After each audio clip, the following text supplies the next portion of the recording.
diváci, našim dnešným hosťom je František Kučák, nezávislý kandidát za poslanca Žilinského samosprávneho kraja. Príjemný dobrý deň. Dobrý deň, prajem. O vás vieme, že v súčasnosti pôsobíte v komunálnej politike. Ako vás táto práca naplňa?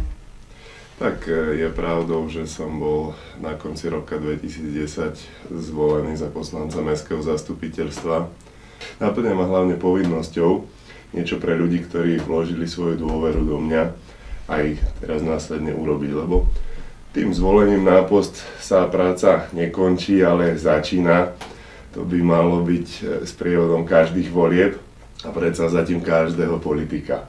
Kompetencie práce poslanca mestského zastupiteľstva sú obmedzené, ale dá sa z tejto pozície napriek tomu veľa urobiť z pohľadu informovanosti, dá sa veľa urobiť v príprave na byť aktívny pri hlasovaniach. Snažím sa byť aktívny v návrhoch, ktoré by mohli zlepšiť život, či už v obvode, ale cítim sa byť poslancom celého mesta, nielen svojho obvodu.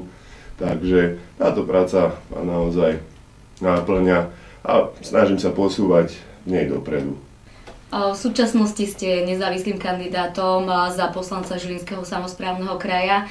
Čo si teda predstavujete ako budúci poslanec, čo by ste chceli získať alebo teda vybojovať pre okres Čadca? Ako poslanec Žilinského samosprávneho kraja sa chcem chytiť naozaj každej príležitosti zlepšiť život na Akisúciach. Aj táto práca má v podstate istý súvis a náväznosť aj s prácou poslanca mestského zastupiteľstva. Preto chcem sa posunúť ďalej a ostáva akousi prioritou pre mňa to mesto Čadca, ale chcel by som svoje aktivity rozšíriť na celý okres, respektíve z pohľadu určitých rozhodnutí aj na ovplyvňovanie smerovania kraja. To, čo sa dá urobiť, je naozaj veľa.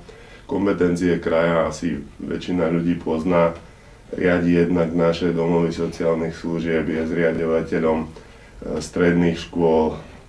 Veľa sa dá urobiť v pozícii infraštruktúry. Tu trápi problém s nezamestnanosťou, o ktorej budeme určite ešte dlho rozprávať a nevyzerá to veľmi dobre s tým, že by rýchlo prišiel obrovský zamestnávateľ, ktorý by nám tu zamestnal niekoľko tisíc ľudí, ale na tom poli takých drobných vecí, ktoré pomôžu, môžeme urobiť veľa naozaj v spolupráci miest, obcí, ale aj kraja.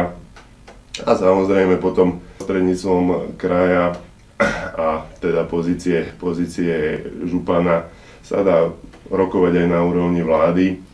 Všetky tieto aktivity by som chcel naozaj sa snažiť všetkými silami dostať tu k nám na Akisúce. Nie je veľmi podstatné, či sa nám podarí dostať zamestnávateľov do Čadce, Krásna alebo Turzovky, pretože toto je blízke okolie, ktoré vieme zvládnuť, ktoré nám tu všetkým pomôže. Chcel by som sa naozaj podujať k tomu, aby sme svoje síly spojili. Jednak všetci poslanci okresu, treba spolupracovať aj s okresom Kysucké Nové Mesto a dať dokopy síly k tomu, aby sme problém s nezamestnanosťou aspoň malými krôčkami riešili a posúvali to trošku iným smerom, ako to momentálne je postavené. No, tak to bola otázka smerovaná k nezamestnanosti a aké by boli teda ďalšie vaše priority pri presadzovaní záujmov obyvateľov okresu Čadca? Každý záujem obyvateľov je dôležitý. Treba si však povedať, čo je aj možné a nemožné z pohľadu jedného poslanca Žilinského samosprávneho kraja. To kvórum poslancov tvorí 57 ľudí zo všetkých okresov Žilinského kraja. Takže je to naozaj o mravenčej politickej práci, o spolupráci medzi ľuďmi, o tom, že chcem hľadať každého, kto má chuť pracovať, hľadať každého, kto má záujem robiť niečo pre svojich voličov. V prípade, že sa mi dostatočná podpora takýchto ľudí podarí nájsť, alebo teda spolupráca týchto ľudí, tak potom vieme robiť naozaj veľa. Vieme potom rozvinúť aj na poli športovísk aktivity. Vieme podporiť stredné školy, vieme robiť mravenčiu prácu v domoch sociálnych služieb. To, čo sa dá urobiť z pozície Žilinského samosprávneho kraja, je veľa, ale mať plné ústa toho, čo môže urobiť jeden poslanec Žilinského samosprávneho kraja, zasa nie. Nechcem robiť to, čo je teraz zvykom. Vyberieme si kompetencie Žilinského samosprávneho kraja a sľubíme každú vec, ktorú môže Žilinský samosprávny kraj ovplyvniť. Naozaj je to práca, boj za ľudí a tie veci, ktoré každý vymenuje, šport, doprava, infraštruktúra, domovy sociálnych služieb, školy, to by malo byť už samozrejme. Bohužiaľ aj nie je tá informovanosť o tom, čo to vlastne ten Žilinský samosprávny kraj a čo vlastne tá Vúcka nám prináša a ako sa to vlastne volí, je veľmi malá, lebo vidím, že ako celý rok, keď pomedzi ľudí chodím, tak naozaj často sa stretnem s tým, že ľudia z Čierneho nevedia, že ma z Čadce môžu voliť. Tým nechcem povedať, to isté napríklad z Turzovky, to isté. Jednoducho, bežný občan nemá v podstate ani ucelené informácie o tom, čo to ten Žilinský samosprávny kraj je, akým spôsobom funguje to riadenie okresu z pohľadu Žilinského samosprávneho kraja, akým spôsobom sa občan môže podieľať na tom riadení, akým spôsobom konkrétne volí. Takže aj to je jedna z mojich takých samostatných úloh, ktorú môžem robiť sám ako poslanec, je na tomto poli bojovať, aby tá informovanosť ľudí bola už naozaj celé 4 roky potom dobrá, postupne, aby chcel by som z každého zastupiteľstva Žilinského samosprávneho kraja priniesť správu, článok, správu na Facebook, internetovú stránku.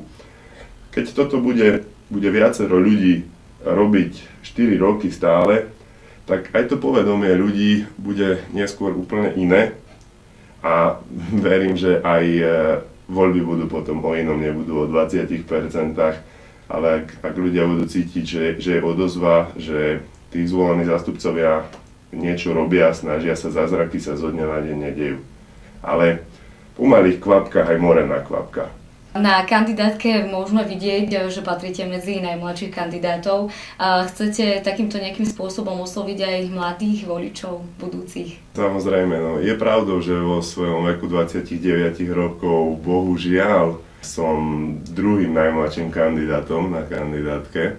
Hovorím bohužiaľ, pretože naozaj treba zapájať mladých ľudí do diania tej komunálnej politiky, tak ako to robím, myslím si, na už skoro 3 roky na mestskej úrovni, tak aj na úrovni toho vyššieho územného celku, na úrovni našeho okresu. Tí mladí ľudia majú čo povedať. Dnes prichádzam do kontaktu s tými, ktorí majú 18 až 25 rokov, a ja som nepostrehol to, že by to, čo sa u mnohých rozpráva, to, čo hovoríme, že mladí nemajú záujem. To som naozaj nezistil. Mladí ľudia majú záujem, akurát majú pocit, že sa toho málo robí, majú pocit, že nevedia, o čom to je. Myslím si, že aj k tým voľbám sa mladí ľudia dostavia, ale potrebujú kandidáta a kandidátov. Mojím cieľom je naozaj aj pre mladých ľudí urobiť, čo budem môcť, a aj mladým ľuďom predstaviť tie veci regiónu. A ak sa mi podarí dosiahnuť dostatočný počet hlasov a teda reálne sa poslancom Žilinského samosprávneho kraja stať, bol by som veľmi rád, keby som o 4 roky vyslovene dotiahol ďalších mladých ľudí na kandidátku, ďalších ľudí vo veku 25 až 35 rokov, v aktívnych rokoch, kedy človek naozaj môže toho najviac urobiť. Kedy človek má tie vízie, snaží sa robiť. Nehovorím o tom, že nie sú prínosom ľudia aj starší, že nie sú prínosom 50-tníci v politike. To absolútne by som si nedovolil povedať. Ale to, že dnes máme z 8, ktorá zastupuje náš okres, v podstate jediného poslanca pod 50 rokov, nie je podľa mňa dobré a musíme skúsiť to meniť. A netýka sa to len nášho okresu, ale v podstate všetkých zástupcov toho kraja. A je to celoslovenská záležitosť. Treba budovať záujem mladých ľudí v tú politiku, pretože mladí to musia potiahnuť dopredu. Nie ja sám. Neurobí to jeden človek, dvaja ľudia. Musia to byť desiatky a stovky mladých ľudí, ktorí sa budú snažiť niečo robiť. Na záver máme pre vás takú zaujímavú otázku. Vieme o vás, že ste aktívnym športovcom. Akých športov, alebo teda akých športových akcií ste sa už zúčastnili? Mám rád zaujímavé otázky. Aktívnym športovcom. Koľko čas dovolí? Skôr sa stále považujem za rekreačného športovca, ale to, čo teda aktívne robím, je beh, plávanie, bicykel, ale ten beh je pre mňa taký, že som sa trošku posledné 2 roky zúčastňoval aj nejakých podujatí, nejakých súťaží. Vyznávam teda tie behy nad 10 km hore. Mojou tohtoročnou výzvou bol Goralský horský maratón, ktorý sa bežal cez 3 štáty a po kopcoch na 42 km. Bola to pre mňa ponad 5-hodinová mordovačka, ale krásna po prírode. Takže ten vytrvalostný beh je pre mňa niečo, čo mi veľa dáva v športe, niečo, čo je pre mňa oddychom a motiváciou. A zároveň je výborné, že sa týmto spôsobom aj stretávam s ďalšími mladými ľuďmi, so športovcami, mladými aj staršími ľuďmi. Práve ten vytrvalostný beh je krásny aj tým, že mnoho ľudí staršieho veku aktívne tento šport vyznáva, čo ma aj motivuje, ak ma niekedy na trati predbieha niekto podstatne starší odo mňa a poviem si, že takúto kondičku v jeho veku, keď bude mať, tak je to super. Ale snažím sa aj z pozície potom toho regionálneho pôsobenia môjho športové podujatia aj podporiť. Podporil som jednak klub Kysuckého maratónu, Kysuckú hokejbalovú úniu, Azanárov, beach volejbal. Tých akcií bolo v posledných 2 rokoch, myslím, že dosť, ktoré sa mi podarilo akým takým spôsobom podporiť. A čo som mohol, to som išiel aj účasťou. Takže šport je záležitosťou, ktorú musíme tiež v našom regióne budovať, postaviť na vyššiu úroveň, urobiť zo športu vec dostupnú pre všetkých ľudí, pre deti, aj pre deti z dedín, aby sme jednoducho týmto spôsobom budovali istú aj takú spolupatričnosť ľudí. Okrem športových aktivít vieme, že sa venujete aj divadlu, čo je, dá sa povedať, také nezvyčajné pre mladého muža, ako ste vy. Čo by ste nám vedeli k tomu bližšie povedať? Máme v divadelnom súbore Jana Palarika viacero mladých ľudí, alebo teda sem tam sa vyskytnú mladí ľudia. Bohužiaľ tiež podpora tej kultúry v tomto smere je nízka, takže sa ťažko udržiavajú tí mladší ľudia.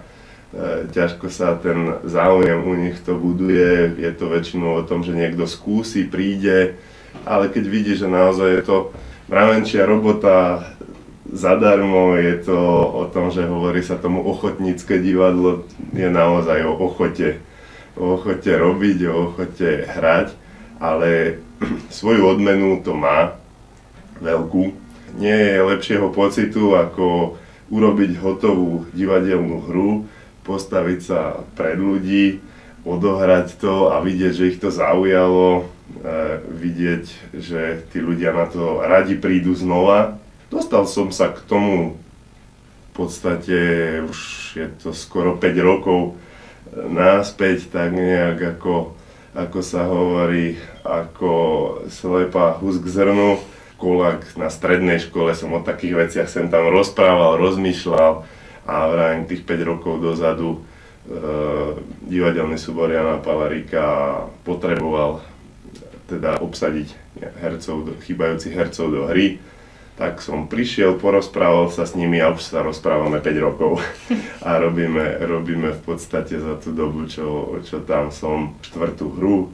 Je to pre mňa nejakým spôsobom tiež relax, ktorý musím, lebo pokiaľ už príde veľa práce, pokiaľ príde veľká vyťaženosť, akúkoľvek záľubu začínam púšťať a tým, že toto je v tíme, už sa to nedá. Musíte pracovať ďalej a vďaka tomu, keď idem na tú skúšku, tak po nej idem naozaj oddychnutý a plný sily do nového dňa a zasa niečo robiť. Takže je to taká tá oblasť kultúry, ktorá mi je tiež blízka a v ktorej určite by som chcel do budúcna niečo urobiť. My vám určite budeme držať palce vo všetkom, čo robíte. Ďakujeme veľmi pekne, že ste prijali naše pozvanie a za vaše odpovede. No a vás, milí diváci, pozývam pri sledovaní ďalších relácií Kysuckej televízie. Dovidenia. Ďakujem a prajem príjemný deň.